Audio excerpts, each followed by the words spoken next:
All right, this is round 3 of videos. The first video was very short. Second video was pretty long. This is the third one. And we are on the middle of page 3, right after the word image. To see the thing itself,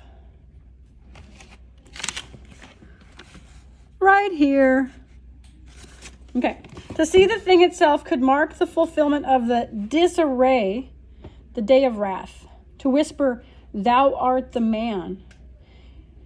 And because this final accusation, what she means is death, okay? Because death is never quite realized in actual life, no matter how dire your circumstances, it is likely to be kept at bay, so that fear of death is kept in abeyance, circle abeyance, and it means to keep off to the side or at bay.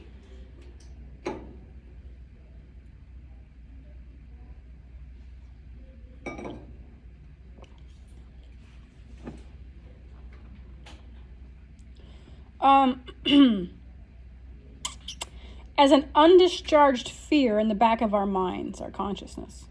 It's terror and pity doled out in small doses. Okay. An impressive number of 20th century thinkers have attempted to isolate tragedy into one of its elements. Highlight this. Suffering, paradox, the destruction of a value, or the confrontation of the irredeemable. Others consider tragedy to issue from the ritual of sacrifice, the boundary situation, or the incarnation of political order. These theories, and there are hundreds more, advance single elements as keys to the tragic, yet no one of them completely captures its forbidding, though oddly exhilarating power. Stop. So tragedy is kind of like an engine of a car. Like you can isolate all the parts of the car, but only when you have all of those parts into the engine functionally working does the engine actually run, right? So you can say, oh, the engine is the pistons. Well, that's true. It's the oil and the gasoline. Yes. It's the carburetor, back from when they had carburetors back in the day. Yes. But it's a closed system. So like tragedy is a closed system. They all have to be present for it to work. Ren, if you need to go back, you can watch the videos that I'll post today. We are on the bottom of page 3. In seeking the sources of this power, however, one must first highlight, tragedy seems not to have a definable content or specifiable structure. Stop. As we have been suggesting, highlight, it presents itself as almost a kind of mechanism or a sacrament, something that does something, that has an effect ex opere operato. Stop. In other words, tragedy isn't just a thing that is, it's a thing that does. Like it actually works. Like an engine, it works. It does something to us. Unlike comedy, which, we talk about comedy, how the closer you get to the abyss, like the further onto the edge of the city's boundaries you get, the darker the comedy and the more harsh the lessons. But did you die? No. Yeah, you can go, Nola. You didn't die. And although you may not die in a tragedy, if to go to the image of like the Titanic, you may go down with the ship. Like you may be pulled so far under that death is the better option.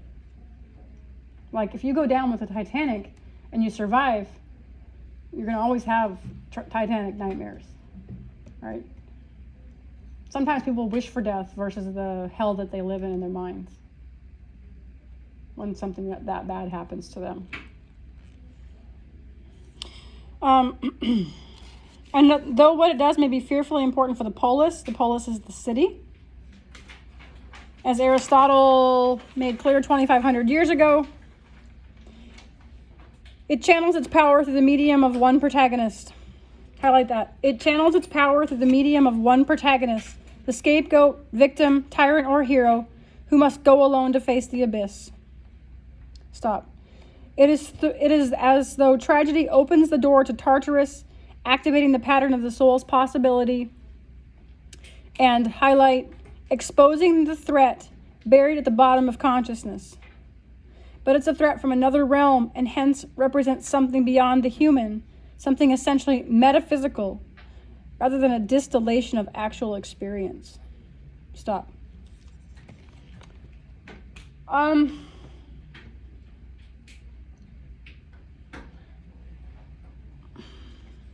don't really know how to explain that. Metaphysical means outside the physical, right? So something more spiritual, something more sinister. I don't want to use the word divine because that indicates like a godlike presence, but it is almost like a spirit. It's a spiritual place. Make sense?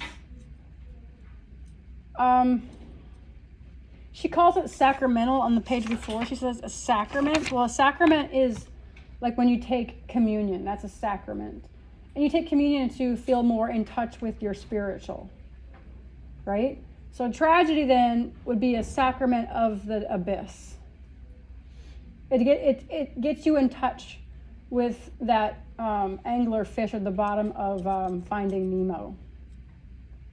You look that thing right in the face. Like that's tragedy. The bottom of your soul, the bottom of the ocean, where all the ugly fish live. That's where tragedy lives in your soul.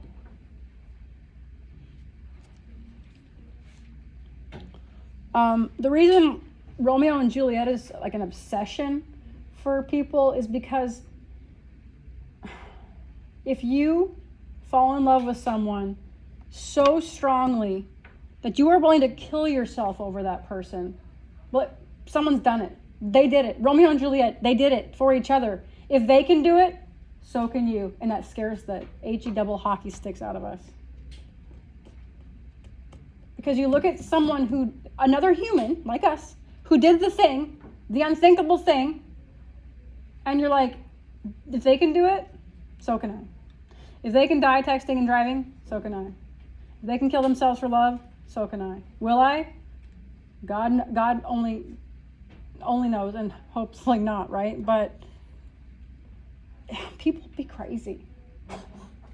Like, you look at people, this is how I feel about the last kind of like 4 or 5 years of my life. I look at people who I thought I knew and I'm like, you'd be crazy. You're crazy. Like, where did this come from? Where did all this like darkness come from?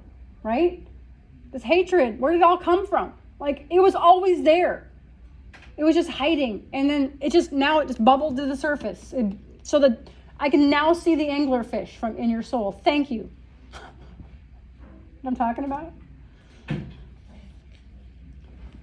Yes, Alexa says, showing the true colors. The thing is I'm not sure if it's true colors or if it's just like, we all have that part of us that we want to keep hidden. And then something brings it out. And you're like, go back, just go back, go away, go down there. I know you're there. I know, I acknowledge your presence, okay? I see you. Go away. You get your 2 minutes of fame. No, you're not wrong, Alexis. Is some people's darkness as dark as other people's darkness? Probably not. I don't know. I'm talking about psychology now, and I'm maybe getting into a realm I don't know very much about, but we all have a certain hue, H-U-E, like a certain color of darkness within us. Some is darker than others. I think like even pushed to my limits, I could never kill someone unless they were trying to kill my child. Or me. And even then I might not. I don't know. I would just, but like no matter what, I could never be part of a KKK group. No matter what. No matter what. No matter what. Right? I could never do that. So, but some people can. How is that possible? What's the difference? You know what I'm trying to say? Okay. How much time we got? Let's read this one paragraph and be done. All right. But without its art form, the tragic is likely to be kept in abeyance and undischarged terror in the psyche. And the creation of tragedy is not simply subject to the author's will, Modern tragedy, for instance, has been infrequent and, when it occurs, incomplete. It is hardly evocable in the novel. As readers of novels, we lack the viscera. Circle viscera. Viscera means the guts. Viscera is guts plus heart.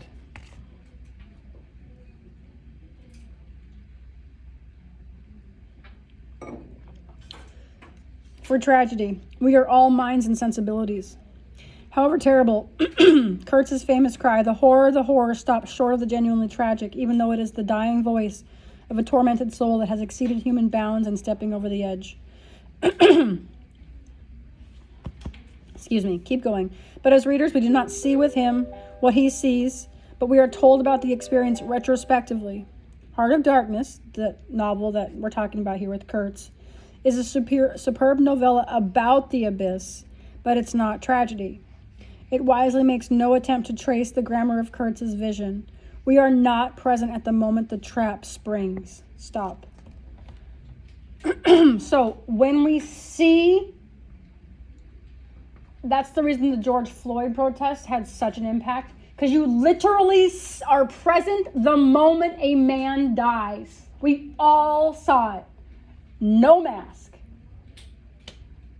Right? You saw a man murdered, like in real time. Right?